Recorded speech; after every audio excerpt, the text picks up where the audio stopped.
Peddapalli municipal పరిధిలో ఉన్న వివిధ సమస్యల పరిష్కారం గూర్చి బీజేపీ పెద్దపల్లి అసెంబ్లీ నియోజకవర్గ ఇన్ఛార్జ్ దుగ్గ్యాల ప్రదీప్ కుమార్ సూచనల మేరకు పెద్దపల్లి పట్టణ అధ్యక్షులు పెంజర్ల రాకేష్ ఆధ్వర్యంలో పెద్దపల్లి మున్సిపల్ కార్యాలయం వద్ద ధర్నా నిర్వహించడం జరిగినది।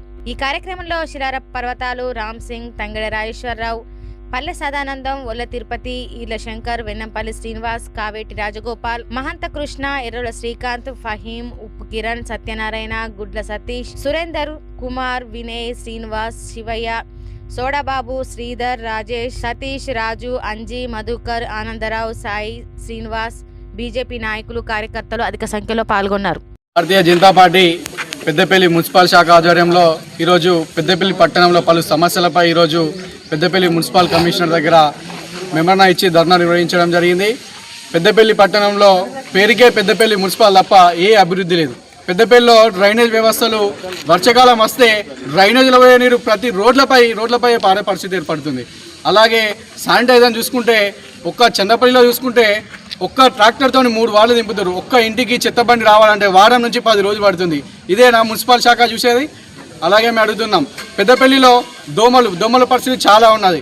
వీళ్ళు శానిటైజర్ సిబ్బంది అనేది మొత్తానికి అసలు పట్టించుకోవడం లేదు। మొత్తానికి డ్రైనేజీ వ్యవస్థలు కానీ, దోమల విడత కానీ, శానిటైజర్ డిపార్ట్మెంట్ కంపల్సరీ మేము చెప్తున్నాం, మీరు ఇట్లా శానిటైజర్ సరిగా లేకపోతే భారతీయ జనతా పార్టీ తరఫున మేము మున్సిపాల్కి మేము ఏది ఎంత పెద్ద ఉద్యమం చేయడానికైనా సిద్ధంగా ప్రజల సమస్యలపై భారతీయ జనతా పార్టీ ఎప్పుడు పోరాడుతూనే ఉంటుంది।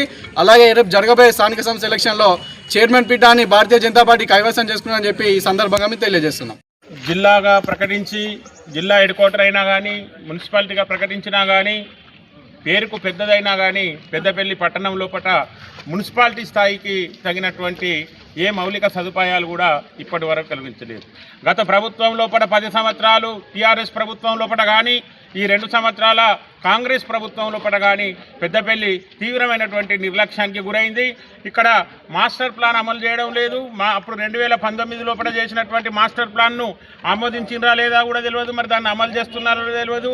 మరి ఏదైతే పాత పనులకే ఏదైతే ఉంటే డ్రైనేజ్ రోడ్లు వెడల్పు చేయకుండా కూడా డ్రైనేజీలు సక్రమైనటువంటి ఎట్లా పోతాయనేటటువంటి ఒక మాస్టర్ ప్లాన్ లేకుండా ఈ యొక్క నిధులను కూడా చేసిన పనులు కూడా వృధా అవుతున్నాయి। కాబట్టి మేము డిమాండ్ చేసేది ఏంటంటే, భారతీయ జనతా పార్టీగా పెద్దపల్లి పట్టణం లోపల ఈ యొక్క జిల్లా స్థాయికి అనుకూలంగా ఈ యొక్క పెద్దపల్లి మున్సిపాలిటీని అభివృద్ధి చేయాలి, మాస్టర్ ప్లాన్ అభివృద్ధి చేయాలి, పార్కింగ్ స్థలాలను ఏర్పాటు చేయాలి, పార్కు నిర్మాణం చేయాలి। ఇక్కడ ఇంకా అనేకమైనటువంటి గ్రౌండ్ లేదు, అనేకమైనటువంటి సమస్యలు ఉన్నాయి। ఈ సమస్యలన్నింటినీ కూడా గత తెరాస ప్రభుత్వం లోపల కానీ, ఇప్పుడు 2 సంవత్సరాల నుంచి ఉన్నటువంటి ఈ యొక్క టీఆర్ఎస్ ప్రభుత్వంలో కానీ తీవ్రమైనటువంటి నిర్లక్ష్యానికి గురవుతున్నది। కాబట్టి భారతీయ జనతా పార్టీ ఆధ్వర్యం లోపల, పట్టణ శాఖ ఆధ్వర్యం లోపల ఇవాళ ధర్నా చేయడం జరిగింది। మేము ఈ యొక్క మున్సిపాలిటీకి ఒక హెచ్చరిక చేయదలుచుకున్నాం, ఏదైతే ఉంటే మాస్టర్ ప్లాన్ అమలు చేసి ఈ యొక్క పెద్దపల్లి పట్టణాన్ని అవినీతి రహితంగా చేసి, ఏదైతే ఉంటే అన్ని ప్లాట్ల విషయం లోపల కానీ, రియల్ ఎస్టేట్ విషయం లోపల కానీ అన్ని రకాల నిబంధనలకు అనుకూలంగా వాటిని అన్నింటినీ చేయాలని చెప్పి విజ్ఞప్తి చేస్తున్నాం। ఆ విధంగా కానటువంటి పరిస్థితులు అయితే పెద్దపల్లి పట్టణ శాఖ ఆధ్వర్యం లోపల మేము ఈ యొక్క పెద్దపల్లి ప్రాంతం లోపల పాదయాత్రలు నిర్వహించి ఈ యొక్క సమస్యల పరిష్కారం కోసం ప్రజా ఉద్యమాన్ని నిర్మిస్తామని చెప్పి హెచ్చరిస్తున్నాం।